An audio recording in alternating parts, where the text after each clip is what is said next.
Assalamualaikum warahmatullahi wabarakatuh. Bismillah, alhamdulillah, wassalatu wassalamu ala rasulillah, wala hawla wala quwata illa billah. Rekan-rekan semuanya, pada kesempatan kali ini kita sudah masuk pada bagian terakhir, yaitu terkait dengan struktur kalimat. Sebelumnya kita juga sudah pernah membahas, dan ini yang saya harapkan teman-teman tidak lupa, yaitu terkait dengan rafa, nasab, jar, dan jazm, yang ketika itu saya juga memberikan sebuah ilustrasi berupa gambar Ronaldo dan gambar Jerjit. Dan pada tahap awal ini kita akan membahas marfu'atul asma, yaitu beberapa kalimat isim yang akan dibaca rafa atau masuk kategori marfu'. Yang pada saat kalau kita memahami beberapa kalimat isim yang masuk pada marfu'atul asma ini, itu nanti erat kaitannya kita berbicara terkait dengan jumlah, yang sebelumnya juga kita sudah membahas beberapa bentuk daripada al-jumlah itu sendiri, baik itu al-jumlah al-umdah maupun al-jumlah al-fudlah.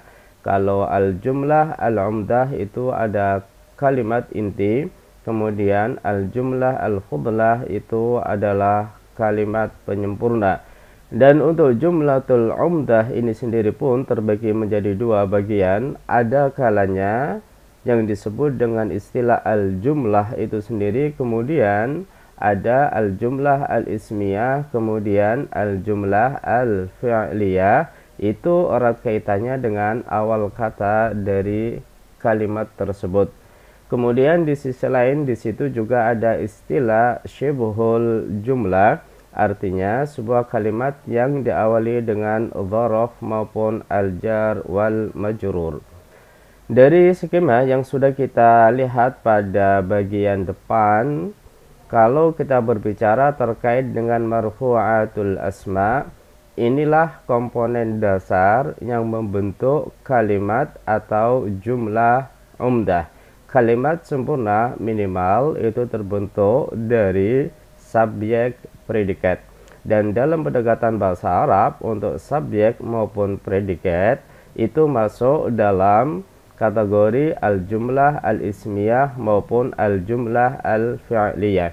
Kalau masuk wilayah al-jumlah al-ismiyah, nanti kita akan mengenal istilah al-mubtada dan al-khabar. Ini satu paket, di mana ada mubtada, di situ pasti ada khabar. Kemudian selain daripada mubtada dan khabar itu, ada beberapa amil atau beberapa huruf yang merusak komponen atau susunan daripada mubtada dan khabar itu sendiri, yang akan berubah namanya menjadi isim dan khabar. Contoh misalnya, di situ nanti kita akan mengenal an-nawasikh, yang salah satu diantaranya adalah kana wa akhwatuha. Kana wa akhwatuha berarti di situ ada kana, dhalla, adha, asbaha, amsa, sara, dan laisa, di mana pada saat kalimat isim kemudian kemasukan dari kana wa akhwatuha ini, maka al-mubtada itu akan berubah namanya menjadi isim kana, sementara al-khabar namanya akan berubah menjadi khabaru kana. Dan tentunya ada juga perubahan-perubahan terkait dengan tanda-tanda kalimat isim itu sendiri. Kemudian pada saat kemasukan amil nawasikh yang lain, misalnya inna wa akhwatuha, yang masuk di dalam inna wa akhwatuha adalah inna, anna, ka'anna, lakinna, laita, dan la'alla. Itu pun akan mempengaruhi nama daripada mubtada dan khabar itu sendiri. Kalau inna nanti disebut dengan istilah isim inna, sementara khabarnya disebut dengan khabaru inna. Jadi sudah berubah dari nama awalnya, yang awalnya adalah mubtada dan khabar, pada saat kemasukan amil nawasikh akan menjadi isim dan khabar. Kemudian di sisi lain, untuk al-jumlah al-fa'liyah itu sendiri pun terbagi menjadi dua bagian. Ada kalanya al-fi'il dan fa'il, dan ada juga al-fi'il dan naibul fa'il. Jadi, secara umum gambarannya, di mana ada kalimatul fa'li, di situ pasti ada al-fa'il. Pun sama, di mana ada kalimatul ism yang termasuk kategori mubtada, di situ pasti ada khabarnya. Sebagai contoh misalnya pada kalimat al-ad'imatu 'alal ma'idati. Al-ad'imatu beberapa makanan, 'alal ma'idati berada di atas meja. Al-ad'imah ini adalah kalimat isim dan posisinya ada di awal kalimat. Sehingga kalimat ini termasuk kategori jumlah ismiyah.